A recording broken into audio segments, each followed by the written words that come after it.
안녕하세요. 썰스타그램입니다. 오늘의 사연 시작해 볼게요. 제가 살아온 집안은 전형적인 남아선호 사상의 환경이었어요. 큰오빠와 완전 막둥이인 남동생 사이에 끼인 둘째라는 것부터 이미 차별의 대상인데 심지어 여자로 태어나 버렸으니 정말 친척 가족 모두에게서 차별을 당하며 자랐어요. 여자애가 하는 등의 말은 일상이었고 제게 관심도 투자도 없었으면서 바라는 것만 많았죠. 특히 할아버지가 저를 가장 괴롭혔어요. 제가 조금이라도 살이 찌면 여자애가 게으르게 퍼질러 놀아 살이 찌는 거라고 온 동네를 몇 바퀴나 뛰게 만들고 밥도 주지 않았어요. 간식도 몰래 이불 밑에 숨기고 오빠와 동생에게만 주었고 용돈 한 번 받아본 적 없죠. 또 공부를 잘해 부모님이 제 자랑을 하시기라도 하면 기집애가 공부해서 뭐하냐고 공장이나 돌려 지 오빠 등록금이나 마련하라는 등 구시대적이고 아주 편안하게 가부장적인 옛날 말을 하셨고요. 부모님은 할머니처럼 대놓고 차별을 하진 않으셨지만 엄마는 그래도 아들이니까 장남이니까 그리고 막내니까 핑계로 절 소외시켰고 아빠도 저를 위하는 척했지만 작은 부분들에서 오빠나 동생을 아낀다는 게 눈에 보였어요. 정말 사소한 간식 같은 것도 저는 문금 할인하는 과자를 던져주며 먹으라고 했지만 오빠나 동생은 고급 제과점이나 베이커리에서 먹고 싶은 걸 고르게 한다거나 오빠와 동생의 생일 때는 먹고 싶다는 케이크와 원하는 선물을 사주었어요. 제 생일에는 그저 미역국에 축하한단 말도 없었고요. 하지만 생일에 미역국도 못 얻어 먹는다는 애들도 있던 때였고 여자니까 결혼하면 이 집 사람 아니니까 하는 세뇌당한 핑계로 혼자 자위했어요. 그래도 오빠와 동생과의 사이는 꽤 좋은 편이었어요. 오빠와 동생은 편애받는 대신 짊어진 기대도 엄청났고 기대에 부응해야 한다는 부담감에 어릴 때부터 늦은 시간까지 학원 뺑뺑이를 돌아 했거든요. 어떤 의미론 저와 다른 방식으로 철이 들었던 거죠. 서로의 상황을 알았기에 오빠와 동생은 제게 맛있는 간식을 나눠주고 저 또한 두 사람의 숙제를 도와주거나 동생의 공부를 가르쳐주며 잘 지냈어요. 제가 공부는 그저 그랬지만 그림 쪽에 꽤 재능을 보였거든요. 부모님은 제게 관심이 없었기에 학교 미술선생님, 담임선생님과 직접 상담해 학교 비품으로 미술 연습도 하고 그랬어요. 교내 동아리에 들어 입시미술을 하는 언니들에게 어깨 넘어 배우기도 하고 대회도 종종 나가 결국 대학도 디자인 쪽으로 합격했죠. 대회 상금은 대부분 부모님께 돌아갔지만 상품으로 주는 대회들은 그 상품권으로 미술 재료를 살 수 있었어요. 학원 한 번 안 가고 대회를 쓸었다는 명목으로 주변 몇몇 학원들은 무료 수강을 해주는 대신 자기들 대학 실적에 제 이름과 학교를 넣어달라는 요청도 덜어 있었어요. 오빠와 동생도 본인들 용돈을 조금씩 모아 제 생일날에는 미술용품도 사다 줬고요. 정말 너무 고마웠죠. 많은 사람들의 도움으로 합격한 대학이었기에 할아버지와 많은 친척들의 반대에도 직접 학자금 대출과 학원 알바를 뛰며 등록금을 마련해 대학을 다녔어요. 특히 무료 수강을 해준 학원에서 저를 고정적인 강사로 받아줘 금방 학자금 대출도 갚고 등록금 걱정도 없었어요. 생활비는 늘 쪼들렸지만 아마추어 일러스트레이터로 활동하며 돈도 벌 수 있었고 경험도 쌓았어요. 대학을 졸업한 후에는 디자인 회사에 다니며 프리랜서로 그림 강좌를 띄고 또 디자인 외주도 받으며 바쁘게 살고 있었어요. 가끔 학원에서 특강도 띄워주고요. 이렇게 쭉 늘어놓으니 마냥 순탄하게 살아온 것 같지만 그 과정은 절망과 고통의 연속이었어요. 지금은 총 월 700 정도의 급여 및 부수익을 받고 꽤 잘 살고 있는 듯 하지만 이렇게 되기까지 무수한 일들이 있었죠. 처음 그림을 시작하겠다고 집에 이야기했을 때 아빠는 제 뺨을 때리며 너 같은 게 그림 좀 그린다는 소리 듣는다고 뭐라도 될 것 같으냐고 괜히 깝죽거리지 말고 전문대나 들어가라 소리쳤어요. 너 같은 건 전문대에서도 안 받아줄 거니 피나는 노력이라도 해서 물리치료과라도 들어가라고 하더군요. 아빠에게 개처럼 맞는 저를 감싸주던 엄마는 따로 저를 방으로 불러 너는 왜 그렇게 못 튀어서 안달이냐고 좀 조용하고 조신하게 네, 안 그럴게요. 이런 것 좀 못하냐며 다그치더군요. 넌 재능이 없으니 나대지 말고 돈이나 벌라는 이야기였겠죠. 아빠는 친척 집에 가서도 제가 그림을 그린다고 비꼬며 저런 것도 그림 그려서 대학 간다고 지랄이라고 우습지 않냐며 대놓고 비웃었어요.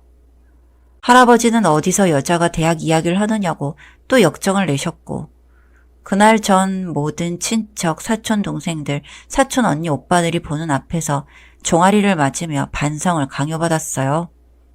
감히 저 같은 게 특별한 척한 벌이라며 거짓말치고 되도 않은 행동을 한 못된 년은 벌을 받아야 한다는 되도 않은 이유와 쌍욕을 늘어놓더군요. 이 정도면 저도 포기할 법도 한데 그 어린 나이에도 인지하고 있었어요. 그림이 제 유일한 살 길이란 걸요. 뭐 이 외로도 다양한 일들을 겪고 결국 좋은 대학 나와서 친척들 아무도 들어가지 못한 대기업에 강연까지 하며 살고 있죠. 친척 중 가장 좋은 대학 들어간 것도 저고요. 오빠에게 악감정은 없지만 그렇게 밀어주고 돈 대뒀지만 인서울 끝자락 법학과에 겨우 들어갔었어요. 그것도 추가 합격으로. 로스쿨을 준비한다곤 했지만 실패했죠. 전 그런 대학은 이름도 처음 들어봤고요. 그리고 졸업 후엔 경기권에 있는 중견기업에 취업했고요. 동생도 공부머리는 없고 저랑 비슷하게 그림에 조금 재능이 있는 듯 했는데 제가 당한 수모를 옆에서 지켜봤어서 그런지 그림 그리겠다는 말은 못하고 그저 학교만 다니더라고요. 사실 오빠도 지금 다니는 법학과가 아니라 글을 쓰고 싶어 했어요. 오빠는 소설을 썼는데 진짜 글을 잘 쓰던 사람이었거든요. 이렇게 보니 저희 남매는 전부 예체능에 재능이 있었네요. 아무튼 전 취업 후 집에는 거의 발걸음을 끊고 살았어요. 그곳에 가고 싶지도 친척도 부모님도 보고 싶지 않았어요. 제가 돈을 많이 번다 이야기하면 뜯어갈 생각만 할 거고 제 직업과 하는 일을 비난할 게 눈에 훤했어요. 오빠도 대학 졸업 후 따로 살며 집에는 걸음을 안 했죠. 부모님은 오빠가 변호사나 판사를 할 것이라며 친척집에 떵떵거리며 이야기를 했는데 결국 대기업도 아닌 회사에서 일을 하고 있으니 오빠에게 엄청난 면박을 줬죠. 그리고 이번에 부모님이 전화를 하셨어요. 서로 전화 없이 명절이나 특별한 날이면 제가 일방적으로 용돈을 입금하고 아무 말 없이 넘어갔는데 전화가 오더군요. 이번에 친척들이 저와 오빠가 너무 안 와 화가 많이 났다고. 이 집안에 태어나 이런 불효는 용납 못한다며 이번 주말에 할아버지 댁으로 오라 이야기를 하더군요.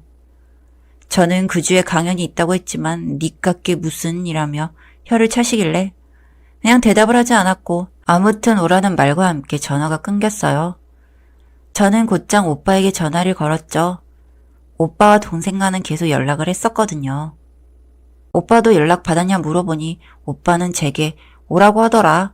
자기는 이번에도 본인과 제게 평소 같은 면박을 주면 아예 연을 끊어버릴 작정이라 이야기를 했어요.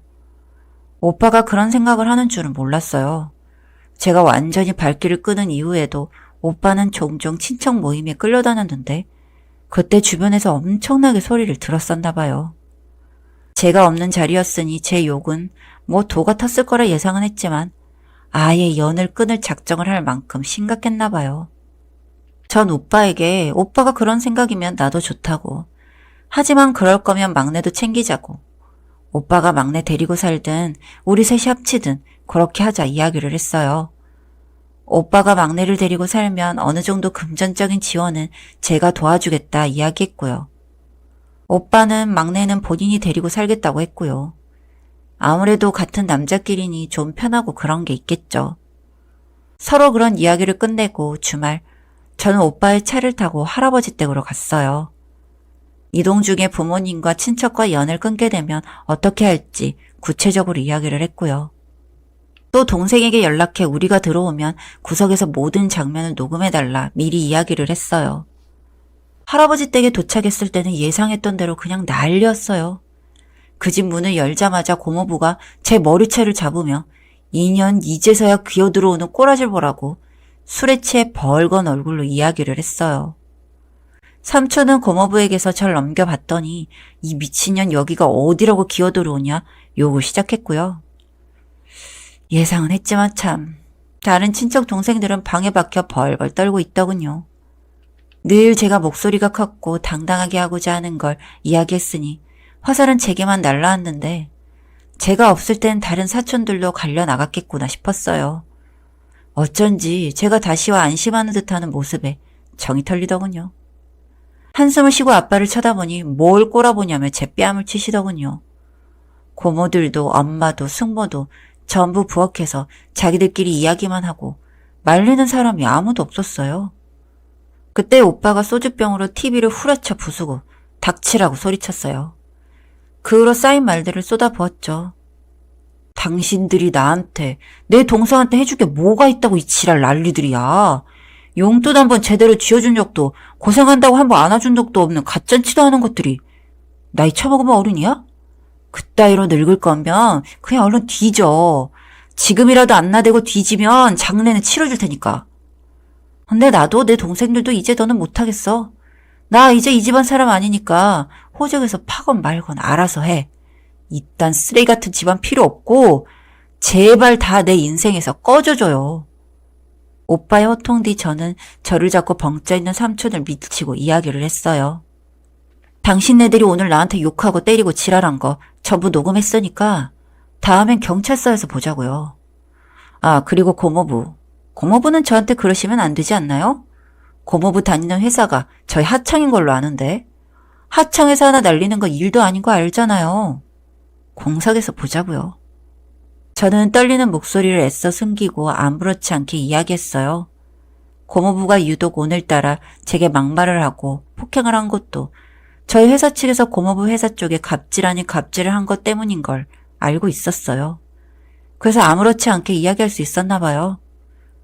오빠와 제가 동생을 챙겨 집 밖으로 나갔고 아무도 저희를 잡지 않았어요. 여기서 저희 잡아봤자 폭행죄만 추가되겠죠 뭐. 오빠 그리고 막내와 함께 제 집으로 들어가 막내에게 오빠와 제 계획을 이야기해 주었어요. 막내의 학교가 가장 큰 문제였는데 본인은 자퇴 후 그림을 배워보고 싶다고 하더군요. 막내의 그림에 관련한 건 제가 지원해 주기로 했고 막내는 저와 오빠의 집을 편하게 오가며 살라고 했어요. 그 후 변호사를 구해 동생이 찍은 동영상과 아빠의 폭언, 친척들의 폭언이 담긴 전화 녹음 파일을 정리하고 친척과 아빠에게 맞은 흔적에 대한 사진과 병원 치료 기록을 정리했어요. 이런 증거 자료를 바탕으로 고모부와 삼촌, 아빠 그리고 할아버지를 고소했죠. 다른 고모들과 엄마, 숙모는 방관죄가 성립이 된다면 같이 묶어보고 안 되면 방조죄로라도 고소할 거예요.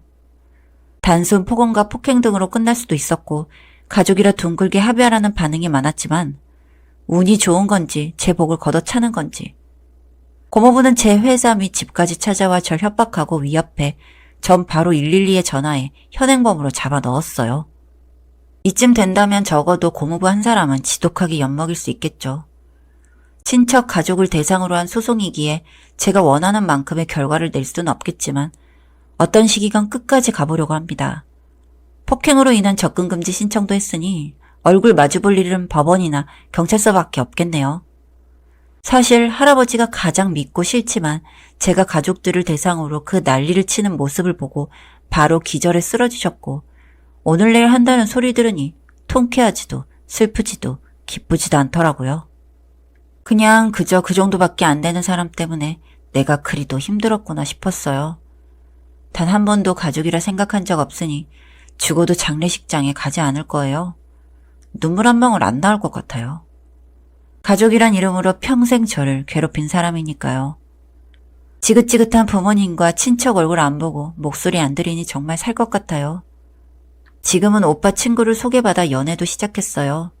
악착같이 산다고 연애도 못하고 일에 찌든 삶을 살았거든요.